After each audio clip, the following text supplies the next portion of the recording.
B2C, you have all this product information at your fingertips. You have all this customer feedback at your fingertips. You don't have to interact with people to interact with a brand. And so that's transcending into B2B. And so when we really think about like the age of the self-serve buyer and why we decided to title the report, and what you're also still seeing is that there's a big disconnect between this reality of how buyers want to interact with brands, and especially technology brands, and the way go-to-market teams are actually interfacing with them and engaging with them.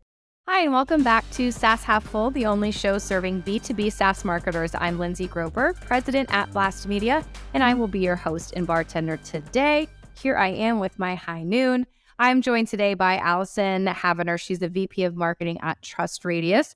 I'm sure some of you have consulted TrustRadius when making technology purchasing decisions. And Allyson is joining me today to talk through their 2022 B2B buying report. It's an annual report that they put out. It has some really interesting trends and realities, which was the focus of our conversation today. There are two big realities that if you are not doing these things or changing your behaviors about these two things, you really should, because it's happening. It's not just trending. So grab a drink if you'd like to and join me as I speak with Allyson from TrustRadius. Hey, Allyson, welcome to SaaS Half Full. We are excited to have you. Understand that you've been traveling a lot. You've been bouncing back and forth between TrustRadius HQ and home, and you quite frankly didn't know where you were going to be during this interview.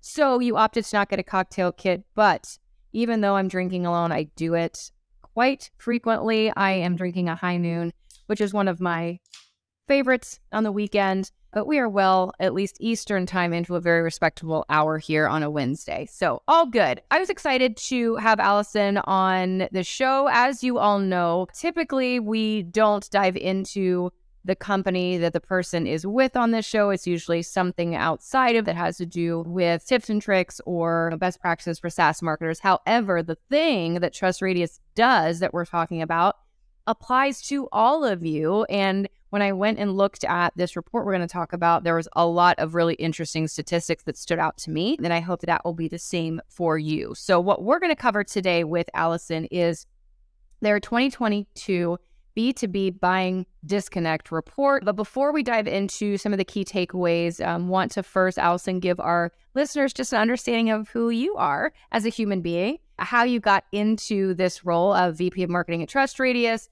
Do you have history in software? Is this something that you fell into? But how did you get into the world of B2B software? Well, probably like most people, I fell into it. I also fell into marketing all at the same time. So my career started at a company called LiveRamp, which is a big data management company based in San Francisco. I started there in 2013. I was hired as kind of a catch-all at an early startup that had 40 people on it, and most of them were engineers. And so once we started to see that growth happening, we really decided that we needed to focus in on marketing. We needed to really start focusing in on who do we want to go after? What's a company that we want to be in 5 to 10 years? And so I started in marketing, and I really started focusing in field and growed my expertise from there. And I really specialize in integrated marketing, so full funnel, thinking everything from PR, corporate, that demand gen creation, if you will, and then all the way down to what we classically think of demand gen from a capture standpoint. So integrated marketing kind of covers all of that. And then I was there for 8 years and then decided to look for something. And I think always in your career, you're either building or maintaining. And I was ready to go build something again. And I went to TrustRadius. The CEO, Vinay Bhagat, brought me in to rebuild kind of the entire marketing department. So that's where I've been almost for the last 2 years. So it's been a great ride and love marketing, love all things in technology. TrustRadius is a great place to be for that, thinking through all the technology companies that we work with and helping them really capture the customer voice. And we do have a lot of builders on this call as well who can't quite get away from jumping back into building something and starting something from the ground up. I would assume that most of you listening today know who TrustRadius is, but in the event there are a few that do not, give us the quick overview of what TrustRadius is and why y'all exist. So we're a technology buying decisioning platform. So buyers come to our site. They're looking for all this product information. They're researching different products. They're collaborating with the buying committee, essentially making a technology purchase. I think that when we're talking about this report, where we sit like in this middle ground of technology providers and buyers, and we are working to really serve the buyer and then make that connection with the technology vendors and really helping them assess what's going to be the best technology that fits their business goals. So let's dive into this 2022 report. The sample size is legit and it matters. You surveyed over 2,100 different technology buyers to get the data for this report. And there are many marketers listening who either are thinking about how do I release my first data report and do it successfully, and also those who do release reports. And sample size does matter. There were some stats that made me go, wow, that's a big jump from years past. So there were a couple of stats that we'll talk about that is like, okay, yeah, we knew this was coming. We'd heard about it, but like, wow, it really leapfrogged and it's here. And so any of the sort of those, let me sit back in my chair stats are always good to have. And you guys did a great job of pulling out the stats that were most impactful as opposed to just the stats that worked well for TrustRadius. When I looked at the report, I'm like, I'm sure, yes, I know people go to review sites. Please don't let this be all about how you should go to review sites and be on review sites. And it wasn't. So that was very refreshing. It wasn't all about you, which is awesome. But this 2022 data, what you pulled out of it and what you titled this one specifically was 2022 was the year of the self-serve buyer. Now, this is a term that we've heard for several years. So what was it about the data or the stats from 2022 specifically that made it deserving of this title? Yeah, so I think in the age of the self-serve buyer, it's not necessarily a trend. It's actually a reality. And when you look at some of the stats that we've seen over years, so this is going to be our 7th year that we've done the report. And I think you mentioned marketers trying to think about how they produce their own report. I do think there's something about staying with it and doing it year over year, and you see trends, right? And so to your point, we've seen this trend year over year where more and more millennials and Gen Z are coming into the buying committee. They're coming into places of leadership, and they are digital natives. And they also have been growing up in the way that that's happening in the consumer world, right? B2C, you have all this product information at your fingertips. You have all this customer feedback at your fingertips. You don't have to interact with people to interact with a brand. And so that's transcending into B2B. And so when we really think about like the age of the self-serve buyer and why we decided to title the report that is because that's the reality. These are no longer trends because honestly, over time, they've only been trending up. There hasn't really been any gaps. And so I think this is the reality. And what you're also still seeing is that there's a big disconnect between this reality of how buyers want to interact with brands and especially technology brands and the way go-to-market teams are actually interfacing with them and engaging with them. What were some of the stats that really stood out to you when you said it was trending and now it's a reality? What were some of those data points? I think for the self-serve buyer, before it was like in the 80% range that people wanted to self-service, and it was 100%, right? So when we have a big sample size and you get 100%, like that's jarring as well. And I think that's when you can hang your hat on, okay, this is the reality. I think the other pieces of it were the types of content that they wanted. So I think pricing is a very opaque piece of information in the technology space. Pricing is very complicated sometimes, especially when you're getting into enterprise software. And over 80% of buyers want to see pricing up front. And I think that is a huge change in the way marketers are presenting their product and the understanding of the value exchange, right? So when you're talking to people and when you're thinking about your marketing messaging and you have your pricing up front, there has to be essentially this idea of that value exchange. Okay, here's our pricing, but then here's the value that you get from it. Here's our customers validating that value. And then it also changes the sales teams, right? They're no longer like this gatekeeper of pricing, right? And it's not 3 stages into the sales cycle that they're seeing pricing. It actually can be up front. And I think there's a lot of benefits to that. It's really scary for people because it's not something that they have been very transparent about. So that was interesting. And then to couple that, people are using many different sources. I think obviously like a TrustRadius is an example of that, but they're using a lot of word of mouth. They're really trusting their peers. They're more skeptical than ever because markets are so saturated with different technology but then all messaging starts sounding the same. And so it's hard for buyers to differentiate between products. So I think the other stat that was really interesting is the types of content that they're using to do their research and the forums that they're doing their research in.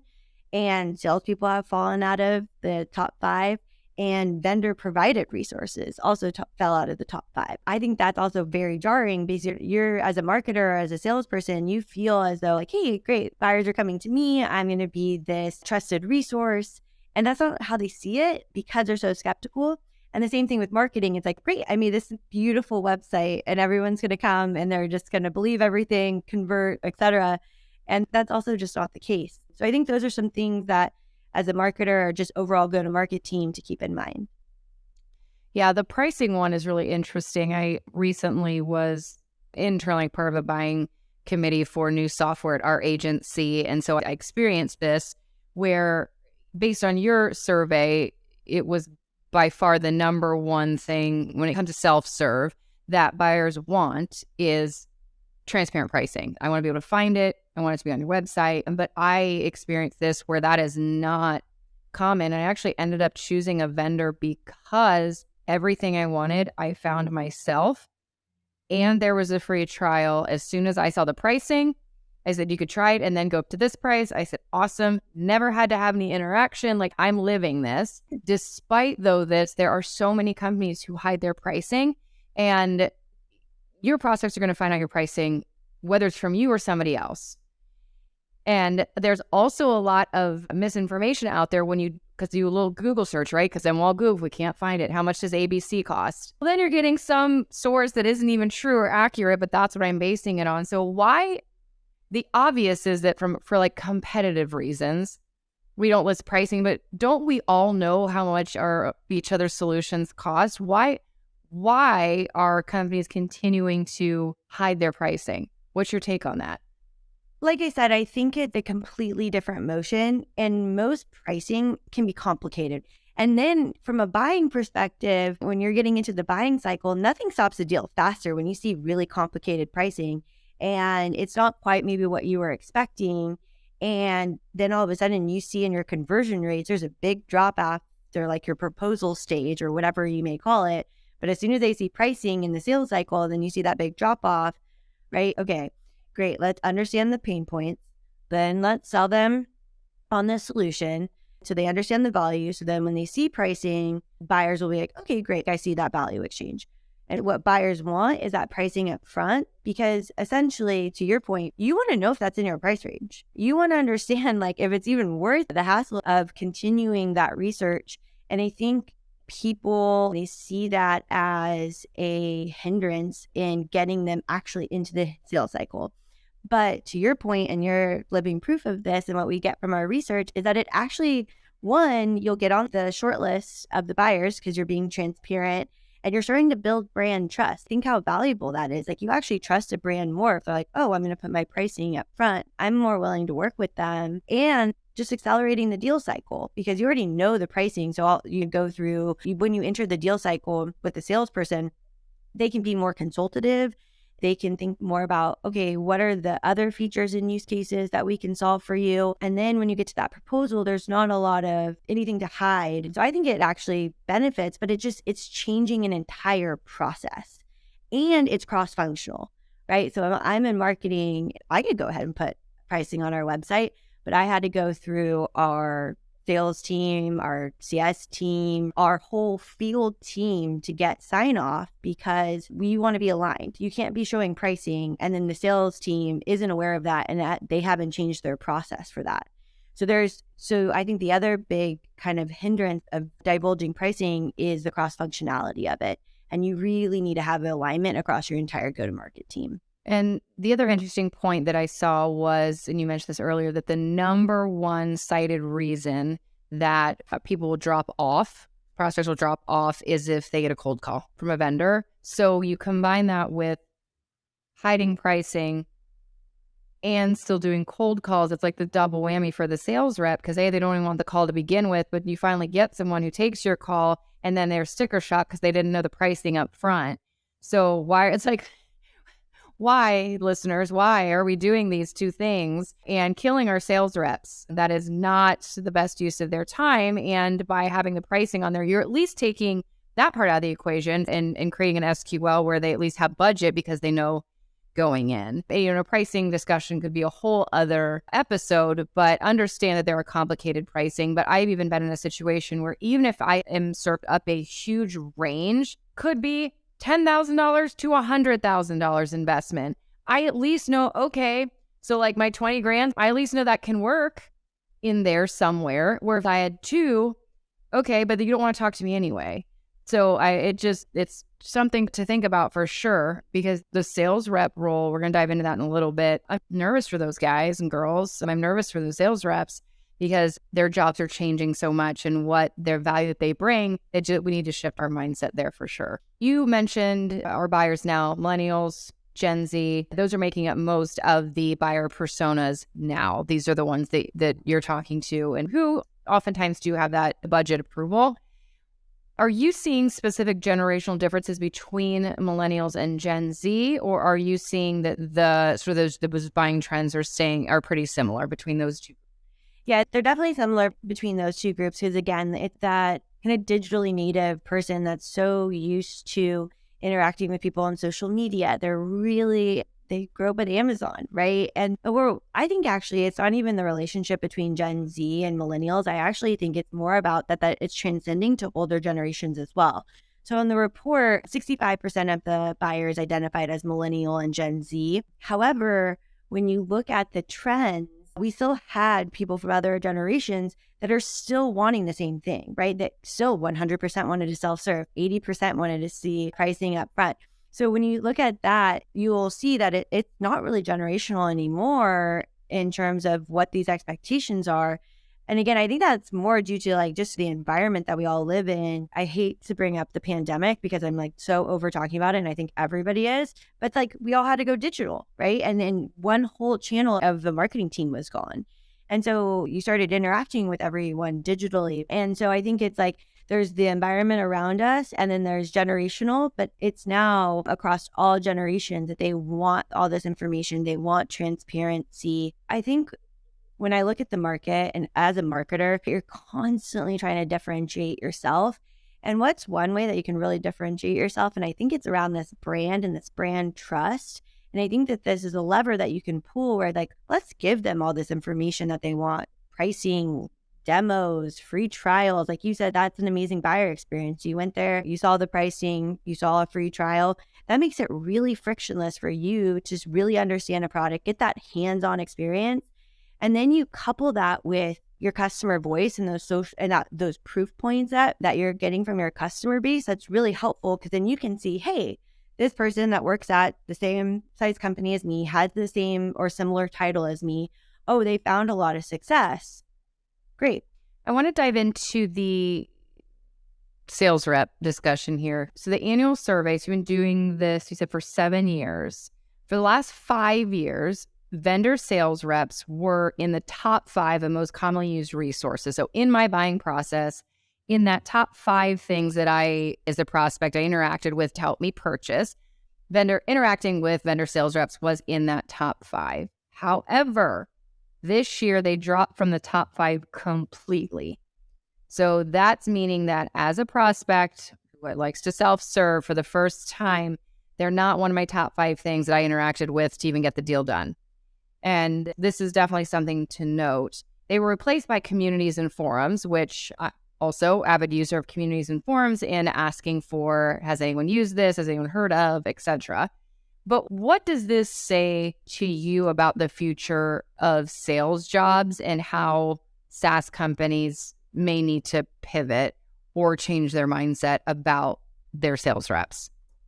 So this is a really important concept that I think we've seen, again, like why it's important to do research over time, and you can start to see this trend happening. But then you couple that with the stat that you mentioned earlier, that cold calling or cold outreach just in general is the number one thing to make a brand less likely to buy from you. So that's a deterrent, right? And nobody wants to be sold to. It's not fun to be sold to. All you care about is my problem and a solution to the problem. And as a marketer, everybody's dodging calls all day, dodging emails all day. So I think that if you think about the sales role in that perspective, and you think about your end customer, your end buyer, and what they really want, they're going to want a consultative salesperson. They want someone that really understands their problem and their use case. And they don't have to be experts, but they have to be able to connect the dots, right? I always like talk to my sales team. I'm like, great, here are these key phrases that you're going to hear from our target buyer. This is what they mean. This is what they're talking about. And this is how you connect it to a use case. Okay, great. And then this is how you connect it to a TrustRadius solution. So I think about it's much more of this consultative versus like trying to shove a product down someone's throat, right? Like there's like two different approaches there. I also think, again, the gatekeeper. So salespeople can no longer be the gatekeeper of important product information. You have to make that readily available. And you have to also realize from a sales perspective, they might know all of this information by the time you get into the sales conversation. And so they have to be able to be, again, that consultative and then accelerate. Take that as an advantage. They already know a lot about your product. Maybe they already went through a demo. Maybe they've already read through a bunch of customer reviews and understand the pros and cons of your product. If so, great. Use that to your advantage and move that deal along faster and get it to that closed won or closed lost. Nobody wants to, when it's like a no, but then the other thing is, to your point earlier around pricing, if you can already self-select out and, hey, this isn't quite right for me, you're probably not in their ICP anyways. And you're reducing a lot of that inefficiency in the sales process where you might be having like 5 conversations with somebody, especially in an enterprise sale, right? And then you get to it and it's like, this has just been a waste of time for both parties. And I think in a world right now where we're all having to do more with less, if you can cut out those inefficiencies, especially in the sales cycle, get to the closed loss, or maybe they don't even enter your sales cycle, they're not even in your ICP, right? So I think there's a lot of efficiencies with it as well. And you said nobody likes to get a cold call, but like no sales rep likes to do cold calls, especially when they're not equipped with the information that they need. And so they're cold calling an unqualified prospect. Like they don't want that either.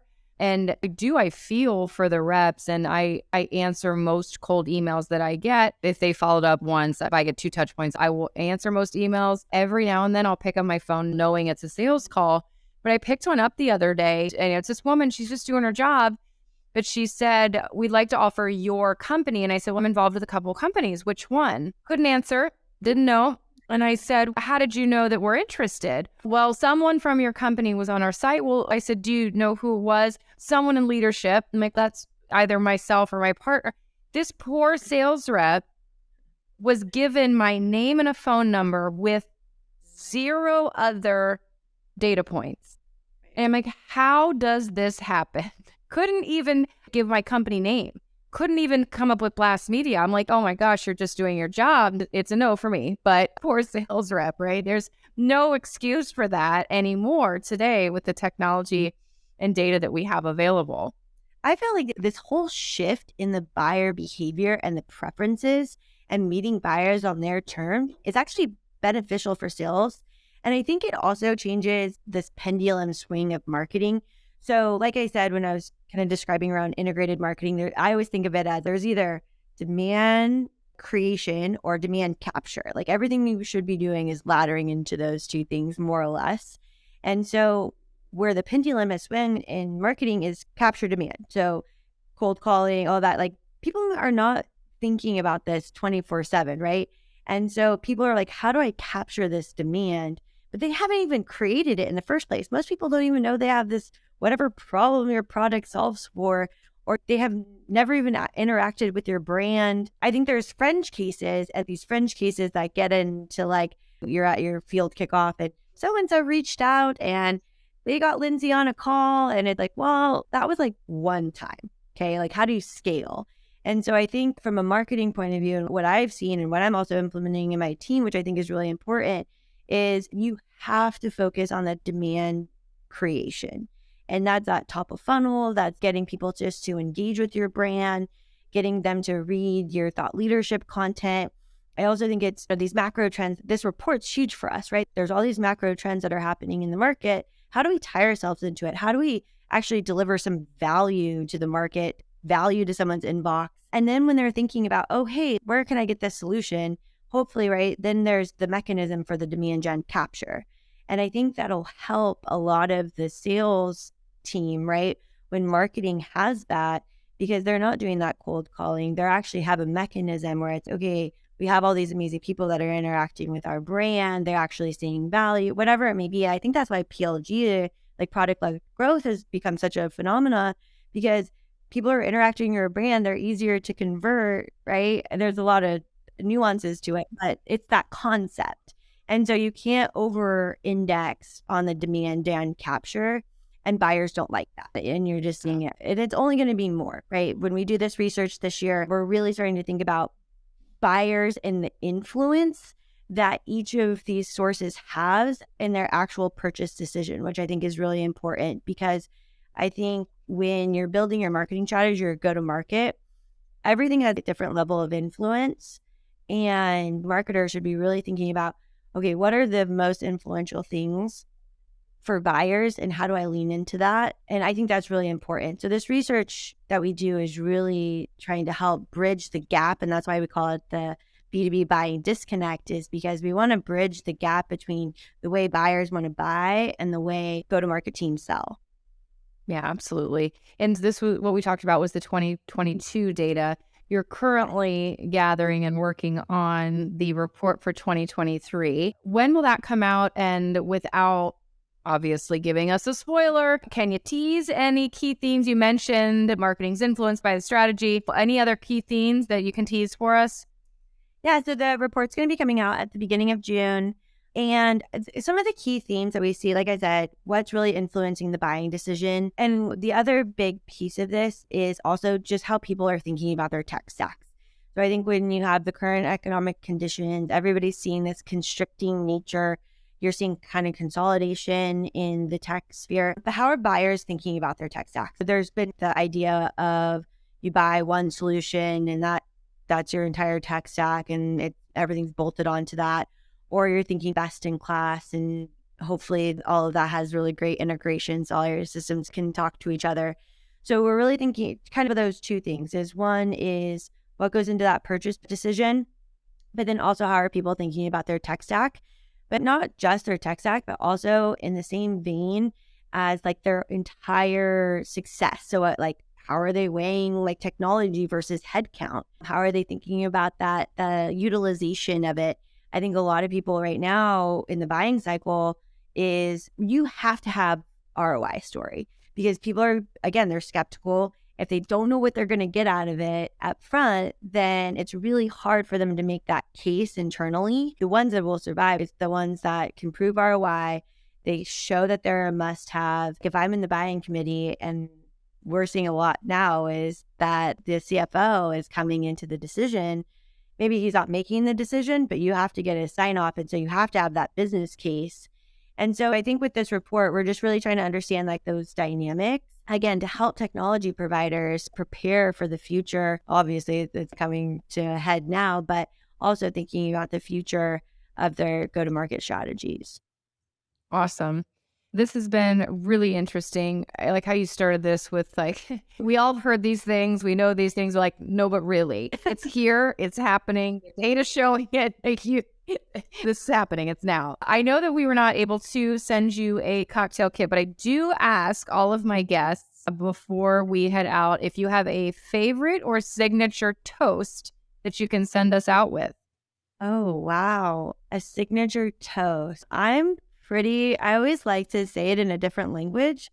So wherever like I am, I like to say food or bros or like love that you know cheers in so many languages. We will say cheers in many languages today. I also love high noon. So I am a huge fan of high noon. I wish I had one. I might have one when it's appropriate on the Pacific time. Thanks again to Allyson for joining me on SaaS Half Full. Okay, people, cold calling, transparent pricing. What are we going to do?